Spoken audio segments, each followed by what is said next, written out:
Ukraine रूस युद्ध से दुनिया में आएगा खाद्यान्न संकट। यूक्रेन रसिया बिगाड़ देंगे रसिया की अर्थव्यवस्था। भारत ने क्यों लगाई गेहूं के निर्यात पर रोक। रूस यूक्रेन युद्ध की वजह से दुनिया में आने वाला है अकाल। रूस यूक्रेन युद्ध बढ़ा रहे भारत की चिंता। पिछले दिनों संयुक्त राष्ट्र ने चेतावनी दी है कि यूक्रेन पर रूस के हमले की वजह से आने वाले कुछ दिनों में दुनिया भर में खाद्यान्न की कमी हो सकती है। संयुक्त राष्ट्र संघ की महासचिव एंटोनिया का कहना है कि यूक्रेन से निर्यात पहले की तरह सुचारू नहीं हुआ तो दुनिया को अकाल का भी सामना करना पड़ सकता है। पश्चिमी देशों के निर्यात पर प्रतिबंधों और यूक्रेन पर रूस के हमलों की वजह से दुनिया भर के बाजार में सप्लाई चेन में कई दिक्कतों ने मुश्किलें खड़ी कर दी है। यहाँ से अनाजों की सप्लाई में आई कमी के साथ ही भारत जैसे कई देशों ने खाद्यान्न चीजों के निर्यात पर रोक लगा दी है। संयुक्त राष्ट्र संघ की चेतावनी यूं ही नहीं है। दरअसल रूस और यूक्रेन खाद्यान्न के बड़े निर्यातक हैं जो दुनिया भर को खाद्यान्न की चीजें मुहैया कराते हैं। यहाँ चल रहे संघर्ष की वजह से यूक्रेन की बंदरगाहों से गेहूं, मक्का और खाद्यान्न तेल जैसे सनफ्लावर ऑयल का निर्यात बुरी तरह प्रभावित हुआ है। दूसरी तरफ संयुक्त राष्ट्र की चेतावनी के बाद भारत ने गेहूं और चीनी के निर्यात पर रोक लगा दी, जिससे दुनिया भर में खाद्य पदार्थों की कीमतें आसमान छू सकती है। अगर ऐसा हुआ तो गरीब देशों में खाद्य संकट और ज्यादा बढ़ जाएगा, क्योंकि खान पान की चीजों के दाम पिछले कई साल के मुकाबले 30% बढ़ चुका है। 4 अन्य चीजें हैं जो दोनों देश दुनिया को देती हैं। अगर लंबे समय तक इसकी सप्लाई बाधित रहती है तो पूरे विश्व की अर्थव्यवस्था के लिए संकट आ सकता है।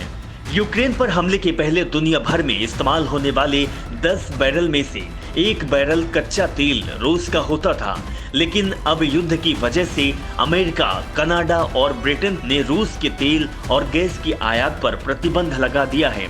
तो साफ है कि यहाँ की सप्लाई रुकेगी और गैस तेल की कीमतें भी आसमान छुएंगी, जिनकी भरपाई करना ग्लोबल मार्केट में मुश्किल होगा। रूस और यूक्रेन दोनों देशों को यूरोप का ब्रेड बास्केट कहा जाता है।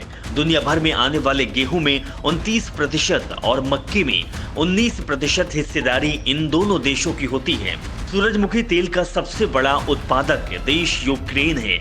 अगर यहां से सप्लाई निरंतर बाधित हुई तो अंतर्राष्ट्रीय स्तर पर गेहूं की कीमतें दोगुनी हो सकती है। तब प्रधानमंत्री ने इसे अवसर बताया था और अमेरिकी राष्ट्रपति जो बाइडेन के साथ वर्चुअल बैठक में दुनिया को भारत के खाद्य भंडार की आपूर्ति की पेशकश की गई थी। लेकिन कुछ दिनों बाद इस पर यू टर्न लेते हुए निर्यात पर प्रतिबंध लगा दिया। कुछ देश भारत के इस कदम की आलोचना कर रहे हैं। सरकार ने राष्ट्रीय खाद्य सुरक्षा अधिनियम के तहत दिए जाने वाले गेहूं की जगह 55 लाख किलो चावल जोड़ दिया है। कुछ लोग इसको खाद्यान्न संकट का असर बताते हैं, लेकिन सरकार का तर्क है कि हम पोषण युक्त चावल पर जोर दे रहे हैं। लेकिन भरे संकट के बीच सरकार की एक बात हैरान कर देने वाली है कि सरकार अब भी किसानों से गेहूं खरीदी में सुस्ती दिखा रही है।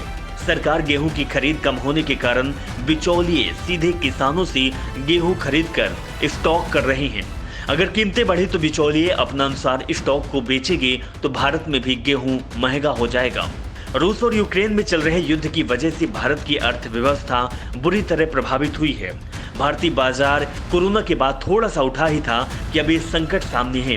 कच्चे तेल की आसमान छूती कीमतों के साथ ही अंतर्राष्ट्रीय बाजार में कमजोर होती भारतीय मुद्रा चिंता का विषय है।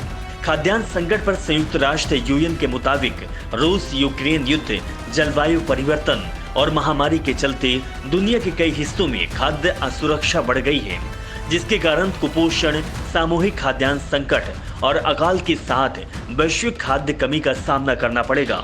चेतावनी के साथ यूएन ने कहा कि संकट का एकमात्र प्रभावी समाधान यूक्रेन रूस के द्वारा उत्पादित उर्वरक को वैश्विक बाजार में वापस लाना है, इससे ये संकट टाला जा सके। Bureau report, राष्ट्रपथ।